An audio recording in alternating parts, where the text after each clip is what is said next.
Alright, so I was doing this video to send to my buddy Jeff, because we're talking about guns.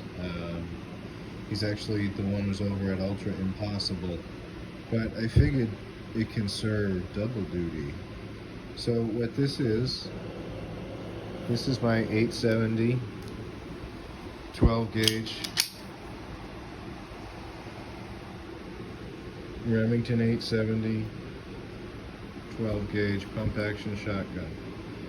Now I have this set up for what's called cruiser loaded, which means that when the gun was empty, I cocked it and I depressed the trigger so that it would need to be pumped again. I then loaded 4 shells into the tube, and of course now it's been sitting here like this. The tape gets all messed up, but I keep the last shell on there. And the idea is, yeah, that's just coming off.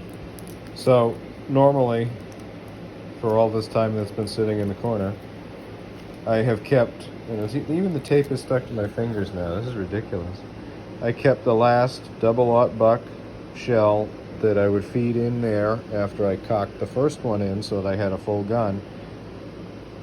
Kept it taped on here.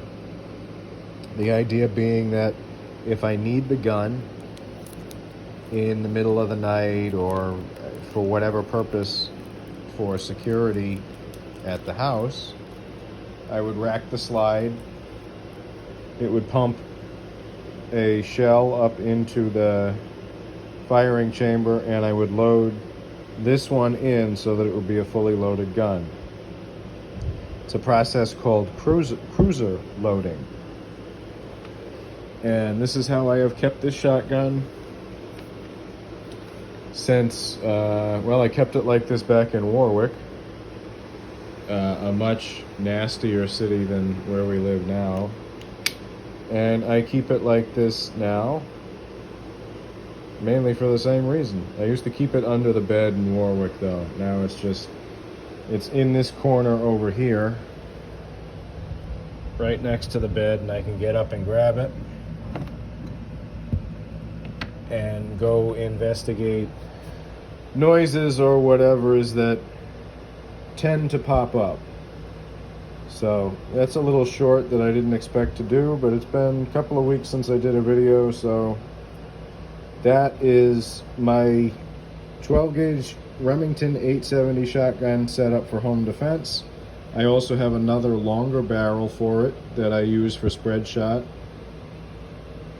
Oh, wow, I really can't judge distance through the phone.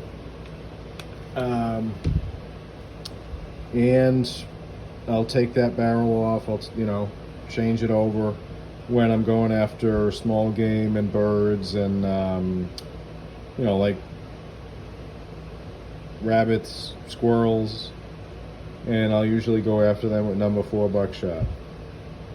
Bird shot, rather. Right now, it is double-aught buck in it, and I'm going to get another piece of tape that's not going to fall off, and I'm going to tape it on there. But, yeah, I can do a few more videos on this if anybody's interested. Next to it is a 50 caliber percussion cap muzzle loader with a rifle barrel. It's a good deer gun. I got that as a gift a while back. Honestly, this is the shotgun is what I take deer with. I'll put slugs in there and I'll use that because it's just a little bit easier. I have fired the muzzle loader 50 caliber. It's very accurate. And of course, just those down there are 10 Cara rods. But this has gone longer than I wanted for just a video that I wanted to explain to my buddy Jeff from Ultra Impossible. So I will let you guys go, and I can do a more proper video on the 870, which I feel is the equivalent of the modern musket. But I'll get into views that will probably have a little bit of controversy when it comes to that, and people are going to say, oh no, and da da da da. But we won't talk about that. That's what I use for home defense right now. It's a cruiser loaded Remington 870 12 gauge with double aught buck, 4 in the pipe, another one to go in as soon as you chamber it. And God willing, I'll never have to use it, but if I have to, I do know how. So I hope wherever you are, you're comfortable and that God is with you. Thank you.